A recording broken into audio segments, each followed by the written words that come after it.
Welcome back to the Mob Mentality Show. My name is Austin Chadwick and co-host is Chris Lucian. And today we'll be talking about happiness tracking. So this came up in response to one of our videos on one of the mob roles on, Dr. Feelgood and Major Pain. And I think we alluded to something about happiness tracking that Chris kind of does at the kind of higher leadership level. And Chris Herney on Twitter, or X as they call it these days, had a response about he'd like to know more about the happiness tracking. I'm interested in the specifics. And so with that intro, Chris, you want to kind of take it away with your thoughts on this? Yeah. So this is kind of an interesting thing, and it dates back, pretty far to the beginning of our department. So maybe a few years after mobbing, and we started scaling. And so I wrote a blog on it, but with some detail, but kind of to respond in podcast form, I guess. The happiness diagram, we kind of wanted to make sure that everybody, that kind of everything was getting out there, all feedback and everything along those lines. And then a lot of really interesting things happen as a result. So the very first iteration of this, we just said, hey, draw how you felt over the last year. And so it's kind of like a timeline retrospective, except, and we wanted to do this, we were doing it in person. So I had a tablet, a Microsoft Surface tablet, and we were in person, and I used paint.net and I made a background. I drew a horizontal line right in the middle and said, above the line is you were happy, below the line you were sad. And for the last year, draw a curvy line in a color of your choice. And then, and if you were happy, go up, and if you were sad, go down. And then it could be entirely just work related, or that distinction came later, but it could be work related only, or you could include personal stuff if you want. We did that, and then it kind of went to, we just had like a talk about the peaks and valleys, and then I would hide the layer in paint.net with that person's name on it. And then I did that for everybody on all of the teams. And so then you could just, check or uncheck them in the layers to see, what was the overall happiness for people in one layer or the next, or a combination, a group of people. And you can kind of see patterns forming, like the Satir Change Model, or storming, forming, norming process happening, where people would switch teams, and maybe that whole team would be kind of like uncomfortable for a while, and then things kind of leveled out. And being just various, graphs for different people, all in different colors. I've heard to it when I've shown the aggregate graph to people, I've heard comments like, "Oh, it looks like something my kid would put on the refrigerator," or something like that. So it's pretty funny. But what was great about it, where you got two really key pieces of data out of the aggregate. One was you had like that in the one-on-ones, peaks and valleys that people didn't know how to bring up got out there. And so often, we'd have a conversation initially in a one-on-one, and then afterwards I'd be like, hey, I noticed this dip, is there anything substantial to that? And that would just open up a whole line of conversation, and we were able to like make things better for the person or for the team, or just talk through a plan of how to get to a better spot. And all it was just a dip, and then in the inverse, it was like, a bright spots focus, like, whoa, what's that peak about? Like that was some really cool stuff. Like, why? And then that would go into a conversation of like, oh, I was trying out this new thing that I learned, or, I'm like, hey, how can we make more opportunities for things like that? And then we retrospected on it. So gradually over time, and then we made it fully asynchronous and distributed later. So at first it was people would come into my office for a one-on-one, and then I would just say, hey, draw on this surface, and then I would hide their layer. And then, after talking about the peaks and valleys, and then the second big thing from the aggregate that we got was and on the very far right, it's like, what's the overall feeling of happiness of the entire team, of the entire department? And so if you just took a snapshot of the far right of the graph, you could see how many people ended above the line or below the line. You have like a snapshot of today where people were, because everybody's time frame was very, some people would draw like the first 9 months and like the first 10% of the graph, and then like the last 3 months be in the, and so some of the retrospectives led us to start doing this quarterly, and then we made it asynchronous, and then you kind of get these quarterly checkpoints of like, it's almost like a team health metric, the number of people above the line. For about 30 people, we had, typically, on average, we'd have 2 people below the line, and everybody else above. We'd have like 5 or 6 people that were always like very, very high, and then we have, most of the group had, peaks and valleys, and so, and we got really great conversations out of it. We solved really big problems that I feel like would have never surfaced had we not been doing this. At least I've never seen a system that really coaxed out these conversations. And I'm very transparent with everybody. I'm not like trying to trick anybody. It's like, I even say like, hey, we're going to talk about the peaks and valleys, but there's something about drawing it when they're thinking back and not talking about it in the moment, that they put the peak or the valley, and then it's like, hey, why did that peak go in? And now you can have a conversation about a bright spot and do a bright spot analysis and go very deep on that. So that's kind of the summary. So I did dotted lines for months on the quarters, as well as a result of another retrospective, because the spacing was so uneven.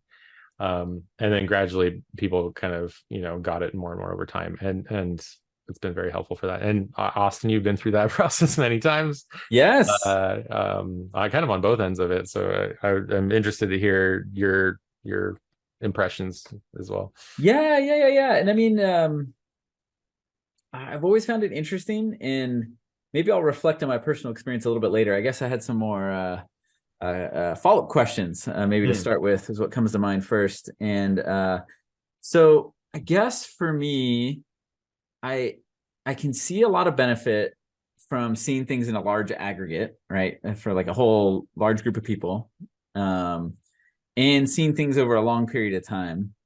And I guess maybe to put on the devil's advocate hat a little bit is, kind of like what Woody talked about in his book, and when you share your experiences, because you're in that mob with Woody, is that when healthy mob programming is going on, a lot of problems fade away, right? And so, and a lot of things become unnecessary, right? So if a mob has high radical candor, high psychological safety, and they have a healthy retrospective loop, maybe it's some Mobadero and it's every few breaks, or it's every break, or it's every day, or, whatever it is, these kind of things will come to the surface and get handled, whether that's turning up the good or turning up the bad. Is it kind of more for guardrails to catch mobs that aren't in that mode? Is that like the main justification for it? Because I almost feel like it might fade away if you have a healthy mob, right? Like, is it really needed? It would be the question. Yeah, I mean, so there's definitely, and then also like if you're thinking about mobs of mobs, right? Because then if there are interactions with the outside, area as well, that could lead to good or bad. But I mean, so to answer your question, I think you could probably say yes or no to the answer. Like it really is. It just depends. Like I think there have been very healthy mobs that have had people that are upset because of something organizationally that they couldn't do anything, right? There's also there are obviously the things of like, oh, I had this bad interaction with this other person, I can't talk to them, and like that's everybody needs training on good feedback. You don't just start mobbing and then those things fade away. Like at some level you need somebody to get people to a point where they're comfortable, like practicing psychological safety. I think like often you'll see people that are really good at giving open feedback and participating in retrospectives, and then you'll see people that have been trained every step of their career to not do any of those things. And so, but that goes back to like, oh, the healthy retrospective cycle and things like that. So yeah, I would say that a lot of stuff populates here if there is a group of maybe really new mobbers that haven't worked that stuff out yet and they need a coaching moment. But I think also just from a like organizational standpoint, like maybe there's not enough budget to promote everybody that deserves promotions, right? Like that's I think a key one that can come up a lot. It's like, okay, you know, I believe I'm ready to be promoted. Why wasn't I promoted? Blah, blah. And maybe that is like a dip, right? But maybe that dip doesn't last because it was an event. But they wouldn't have brought it up during a one-on-one because they don't want to look like they're complaining or something like that. Like, so there's all these implications of that where people just suppress things that I think if you brought them to the surface, you can have a concrete conversation about them. So I would say yes or no. So I think a lot of people's their happiness depends on their agency, on their situation. And if people don't feel agency, then they won't, then typically they'll be unhappy. And so, and sometimes that's a conversation of like, actually, you do have agency and here's how you approach it. That's like the unhealthy mob situation. Or maybe they genuinely don't have an agency and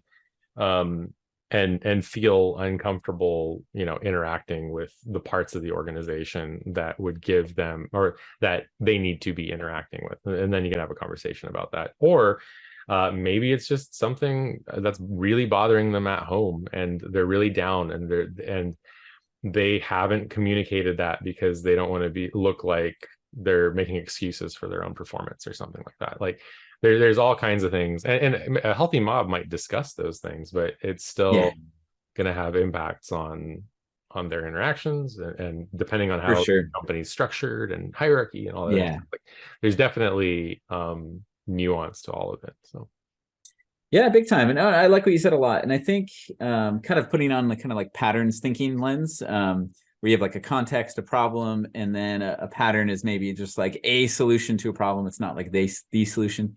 Kind of goes along with the kind of our just sharing thinking kind of thing. Yeah. But I think I guess what I'm thinking, my current brainstorming and hypothesis is if you have a context and a particular set of problems, this will be very useful. If you have a different context, this might be moderately useful, right? And so, for example, kind of going to what you said, if you are confident that that there's like, let's say, a good coach in every team or mob, and you know that they're really good with handling this kind of thing. And because, I think it doesn't always happen, but I've seen it happen where people process their problems at home, their problems with other people and other teams, their problems with their pay, things they want to talk about with higher levels of management. They'll process that in a mob. And I've seen good coaches kind of bring that stuff out because it's hard to bring your whole self for innovation if there's other things in the way, right? And I guess that's probably part of the problem for this whole thing, right? If someone is dealing with something major and they're not being able to bring their whole selves, it's going to impact. I mean, it's good just to help people, and two, it impacts innovation for the company and ability to deliver value. And I think I've seen all those things get handled in a micro mob really well before. And it also, can be modeled by a good coach where they kind of do the $1 trillion coach thing where, every session, or at least pretty often, they start out sharing about personal stuff, what's going on, the good, bad, and the ugly. And that usually opens the door for everyone sharing about that kind of stuff. Yep. And that usually helps establish that trust for everything else. But if your context is you don't have that confidence in the mobs and you want a kind of a high level picture at like kind of almost like a Pareto of what area needs the most coaching right now. I can't coach everybody. Right. Yeah. Or even, yeah. so like I'll say yes and no to like the first part, because a really good coach could have somebody that just joined the team that doesn't know them very well, and is, so they might learn something about the situation that they didn't know, right? Yeah. So, and there are opportunities for that as well. um but yeah, I mean, it definitely, this process has caught things that would have slipped through the cracks. Mm. And so, yeah, this is not a substitute for good coaching, right? This is Yeah. like it is kind of like a catch-all. Like, okay, well, is there something? So it's like, hey, did we have a conversation about this? Yeah, okay. Yeah. Yeah. Then it's not really that good. But I also have found value in sharing the overall happiness level of the entire department with the whole department. Mhm. So I just show the Sure. graph in aggregate. Yeah. And what happens is people that are generally unhappy or making assumptions about other people's happiness, right? That tends to go to be suppressed a little bit. So people that are like, everybody's unhappy, I'm unhappy too, and this, and then they're like, oh, I'm like, well, so all of these people had an opportunity to say they were unhappy through this form. Like, what about it? So you can show like generally pessimistic people a snapshot of what the happiness actually looks like. And a lot of those assumptions start going away, and that has also been very valuable. Yeah, that is good, because it's easy to, if you're part of the system and you're experiencing joy or pain, to think, to kind of like project that on everything else, right? Because that's all you see, right? Is what you currently experience, right? So this gives Yeah. some anonymous data on the rest of the system. So yeah, like you said, from someone who thinks everything's bad, or someone who thinks everything's good, and Yes, exactly. So yeah, the alternative to that is maybe you have a yeah, really high performing mob mhm, and a group of 10 other mobs that are having a lot of problems. Like, maybe they need help from people on that mob in some way, but it's not evident, right? So yeah. that might show up in a diagram like this. I don't know. Sure. Yeah, and it might lead to sharing too, right? So Yeah. let's say, because you said you can turn it off and on for different teams, right? And you can Mhm. see different teams at what levels they are. And if you see something really bright, you can be like, oh, maybe they should be encouraged to do a lightning talk, or do a Yeah. session on sharing what they're doing so they can spread the goodness, kind of stuff. Or you can go into problem solving 5 whys with Yeah. teams that are, on the more unhappy side of things. Yeah. Because especially if you have conversations with people, if a lot of people are working together but maybe aren't reporting up to the same reporting structure or doing one-on-ones or whatever, Sure. Yeah. um, you can still put that, you Mhm. can see that in aggregate across a Yeah. group. Yeah. Yeah, and I think you're right. Stuff always falls through the cracks Mhm. at times. So it's always good to have a guardrail, right? My car has excellent handling and has a proven track record. Doesn't mean I don't need a guardrail when I'm going up a mountain with Yeah. sharp turns, right? And so, um, yeah, I like that. And I think one thing, kind of reflecting on personal experience and kind of walking somebody through their happiness diagram, is it leads to really interesting experiment conversations, because one recently that comes to mind was where someone was on the kind of middle or low side, but what turned out from the conversation was that they didn't want to run any more experiments, and they wanted to keep doing what they were doing. And so that's an interesting moment to be in, is kind of like, Yeah. and it was work related, but it wasn't, but they were kind of like, I just kind of want to ride it out. But I guess that's good explicit to know, right? Is that, Yeah. I have more experiments to run, but I'm deciding not to, because I just kind of want to ride out the current experiment, right? And maybe that gives some perspective on what I'm feeling at the time, right? And also from a coach's perspective, it's kind of like, hey, we've talked through it. Here's some options for experiments to run, but if you don't want to run them, that's your choice. It's your autonomy, and Yeah. so, and I've also seen people really go at it where they're feeling unhappy and they run lots of experiments to make it better. And so, and then you get to kind of see the graph change over time, and that's fun. Yeah. So, And yeah, in reality, like, in my mind, the emergency mode is like if there's just prolonged feelings of inequality that can't get resolved through regular retrospectives and things like that. Like, yeah, that can get really, and that becomes evident, and if you see anything like sort of chronic, another thing that I generally look for, maybe subconsciously, is that the people that were unhappy last quarter are not the same people that are unhappy this quarter. And so that generally means that I like, you'll have dips, right? But it generally means that some of that stuff got resolved in some way, and it came back up. And it's funny because people's graphs don't start where they ended from the previous quarter, right? And that's generally like, people, I think, in retrospect, view themselves as a lot happier often, like right after they did the happiness diagram. And maybe that's just the end of a one-on-one has resulted in an adjustment of perspective, or maybe there's human memory is really bad. We can't remember how we felt 3 months ago. But Yeah. it's kind of an interesting thing. Yeah, and I think that's maybe where the car with good handling and proven track record, these two things support each other, right? Because if you're doing the mini retros, you're handling things in the moment as they come up. Where something like this, where you're kind of looking over a bigger piece of time, you're going to forget a lot of things, but it'll also draw out things that maybe won't come up in moment by moment mobbing retrospectives, and so it's kind of good to have both perspectives. Anything else before we close out this one? I just encourage people to try this out. I've recommended this to, I don't necessarily recommend it all the time, but I think the most help that it's had for people that I've recommended this to is when there's been like a lot of unexplained turnover on a team, like people leaving, or people generally looking to join another company or something like that. Like I found that when I show this to people and they don't need it, they're like, why would you do this? This is ridiculous. But when I show this to people after they've been through like a streak of departures from their team, or like maybe just people looking for something else, they think it's like kind of the greatest thing in the world. So just try it out.